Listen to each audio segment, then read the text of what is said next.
लेकिन जीवन किसके लिए व्यतीत करना है, ये प्रश्न का समाधान चाहिए।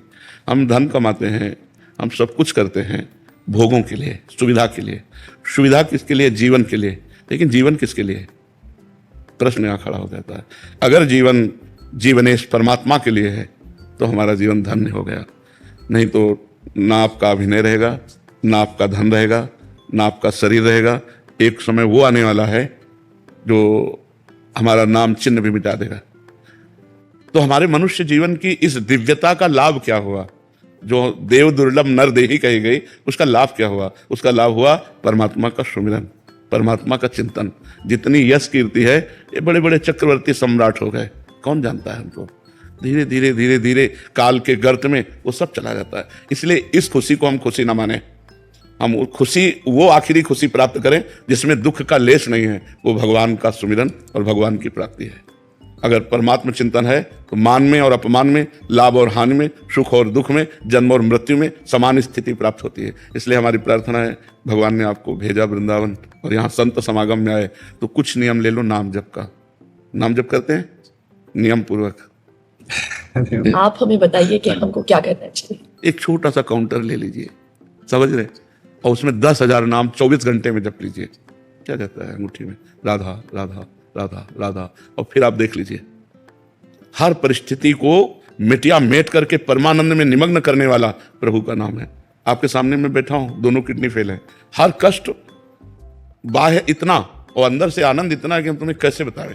हर समय मैं प्रसन्न रहता हूं, मृत्यु का किंचन मात्र कोई भय नहीं रह गया, किसी से कोई अपनापन नहीं, कोई परायापन नहीं। उसी आनंद को बांटने के लिए भगवान ने अभी जो समय दिया है वो लूट लो। ये बाजार है, परमानंद की बाजार है। अगर लूट लो, संतों के वचन मान करके चल लो तो मंगल हो जाएगा, और नहीं तो भगवान के नाम, भगवान की लीला, भगवान की कथा, वो सब अर्थ प्रधान हो गया है। अध्यात्म कभी बिकता नहीं है, और जो बिकता है वो कभी अध्यात्म होता नहीं है। बिकने वालों से जगत का परिवर्तन नहीं होता। जगत का परिवर्तन होता है जो स्वयं परमात्मा में बिक गया और केवल परमात्मा ही उसकी दृष्टि है। तो इसलिए हमें लगता है नाम जप करो। महाराज जी, अलग से क्या आनंद, अभी तो हम बड़े प्रसन्न हैं, बढ़िया बाहर यश है, लेकिन ये प्रसन्नता स्थायी नहीं, मृत्यु आने वाली है। पर जब आएगी तो आएगी। अभी तो इसके बाद वही तो अज्ञान की दशा है। वही तो अज्ञान की दशा है कि हम अगले कदम को नहीं सोचते, हम आज को सोच रहे हैं। फिर इसके बाद क्या होगा? महाराज नहुष अपने पुण्य बल से देवराज इंद्र पदवी पे गए, और इंद्र पदवी पे देवराज की पत्नी के प्रति गलत दृष्टि की अजगर योनि में आ गए। कहां देवराज इंद्र पद और कहां अजगर योनि। तो आज हम मनुष्य हैं, हमें पीड़ा है तो हम डॉक्टर को दिखा सकते हैं, और कल जब हम कीड़े मकोड़े पशु पक्षी बनेंगे तब हमारा क्या होगा? क्योंकि हम मरने वाले तो है ना, शरीर छूटने वाला है। हम तो अविनाशी हैं, जो मेरा स्वरूप है वो अविनाशी है, शरीर परिवर्तनशील है। तो हमको ऐसी पुण्य, तप, नाम जप, तीर्थयाटन इतना कर लेना चाहिए कि हमारा अगला जन्म फिर मनुष्य का हो, और फिर मैं अपने भारत देश की, विश्व की सेवा करूं और मंगल में कीर्ति को प्राप्त हूं। सुअर कुत्ता तो ना बन जा। हमारी अगर चूक हो गई तो हम निकल जाएंगे ना नीचे की योनियों में। हम आज इतना उत्साहित ना हो आज के व्यवस्था में, क्योंकि कल की वो व्यवस्था आने वाली है जिसका हम निवारण नहीं कर सकते, और हम लोग उसी को सूचना देने के लिए बैठे। ये कोई किसी को कहेगा, हम तो कहते हैं एक बात सुन लो, मरोगे, तुम्हें याद है? तुम्हें ये याद है कि तुम मरोगे? उसके होश खराब हो जाते हैं कि बाबा से आशीर्वाद मांगने आते हैं।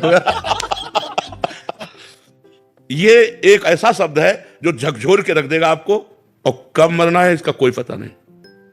अभी हम आपसे बोल रहे हैं, हो सकता है अगला सेकंड हम बोल ना पा रहे।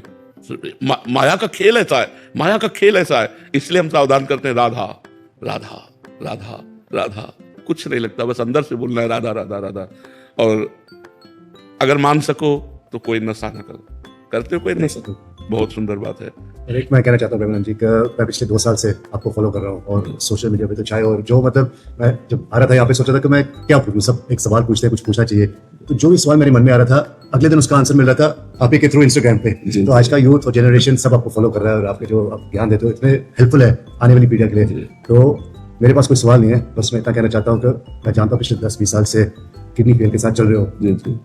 मैं आज कहना चाहता हूँ कि कभी मैं आपके काम आ सकता हूँ, तो आज एक किडनी मेरी आपके नाम। नहीं नहीं नहीं नहीं, तुम स्वस्थ रहो, सुखी रहो, प्रसन्न रहो। मैं भगवान की कृपा से एकदम स्वस्थ हूँ, और जब तक उनका बुलावा नहीं आएगा तब तक ये किडनी हमको ले नहीं जाएगी। और जब बुलाया आ जाएगा तो जिसका आ जाता है फिर उसको जाना पड़ता है। पर आपका सद्भाव हम बहुत हृदय से स्वीकार करते हैं। आप स्वस्थ रहो, आप प्रसन्न रहो, सुखपूर्वक आनंद पूर्वक रहो, और नाम जप करते रहना, ठीक है?